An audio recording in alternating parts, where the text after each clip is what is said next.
Market Prospects, delivering timely information and education to prairie farmers for over 25 years. Market Prospects is brought to you by the University of Saskatchewan's Department of Bioresource Policy, Business and Economics, and these sponsors. Log on to marketprospects.usask.ca to view past programs and for information on upcoming programs.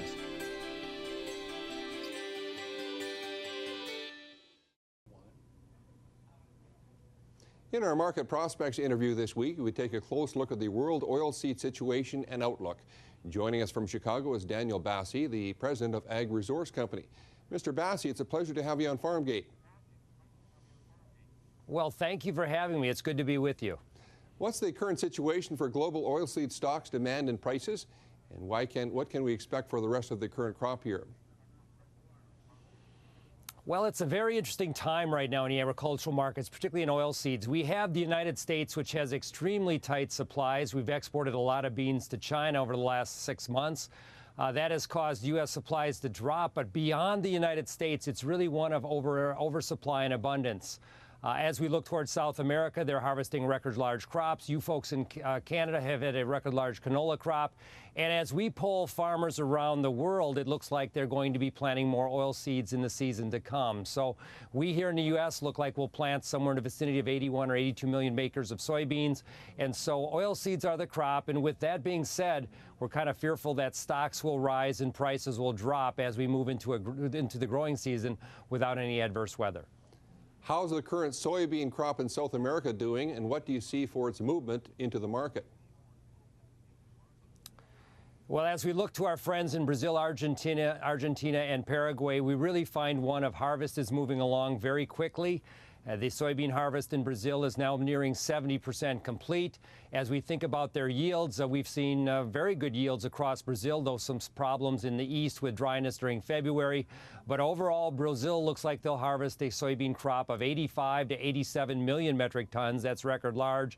And then as we move to Argentina, they look like they'll be harvesting a crop between 54 to 55 and a half. So altogether, including Paraguay and Bolivia, we've got South American soybean production around 157 to 160 million metric tons.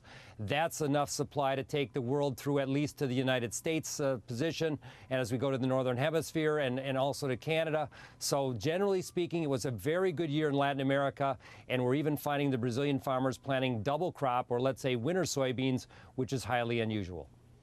What's your projection for acreage competition between corn and soybeans in the U.S. this spring, and how will it impact world markets?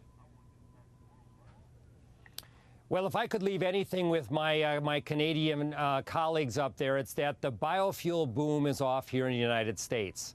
And so because of that, we've been expanding corn acreage an average of 2 to 3 million acres a year, going back to when Bush initiated his biofuels campaign in 2006. Based on biofuels now being mature, we are going to be seeing U.S. farmers planting less corn and more soybeans. So again, as we think about corn acreage in this country, we are looking somewhere in the vicinity of 93 million acres.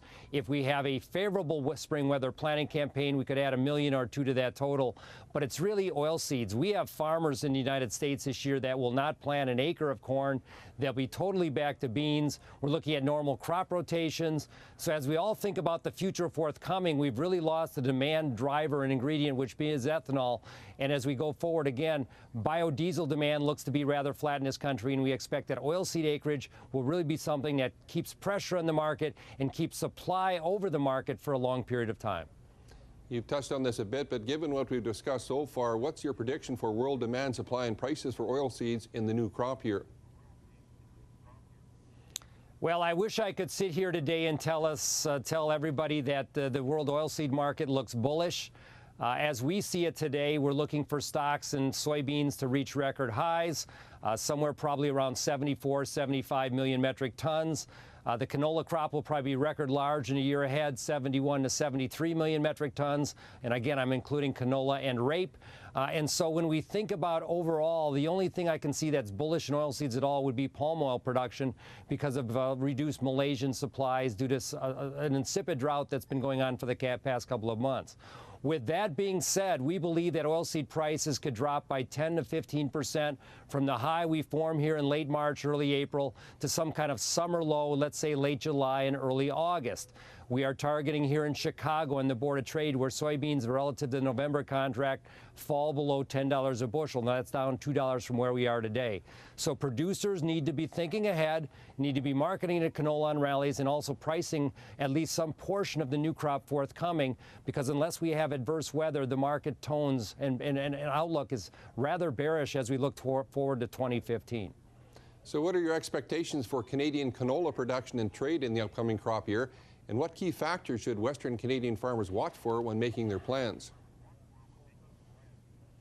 Well, I want to tell Canadian farmers that you need to wake up every morning, you need to look at the weather forecast, and if there's not a problem in the United States or Russia or China or Canada, you can feel rather comfortable that the markets, at least after the first half of April, will probably head grudgingly lower over time. So that's the main thing you need to focus on, is going to be weather. Thereafter, of course, I really think you need to be protective of your margins. We're looking for Canadian canola crop in the upcoming season to be about 16.3 to 16.7 million metric tons. But when you combine that with your big carryover that is still an old crop by 2.5 to 2.7 million metric tons, there's this abundance again of canola that's in Canada, and we can imagine that prices could still lose another 10% as we head into the mid or late summer time frame. So again, be protective of margins, be thinking about selling rallies, and the only thing you really got to watch would be adverse weather, at least in the key producing areas as we look towards the growing season, which kicks off in a few weeks. Well, great information. Thanks again for taking time to come on Farmgate, Mr. Basse. Oh, you're very welcome. I wish everybody a very good planting season, and hopefully we'll have the kind of weather that, again, gives us the yields we saw last year, and we can all look forward to profitability, at least in the oilseed and grain sector again. You're welcome. Thank you. Okay, we'll pause briefly for commercials. Please stay with us.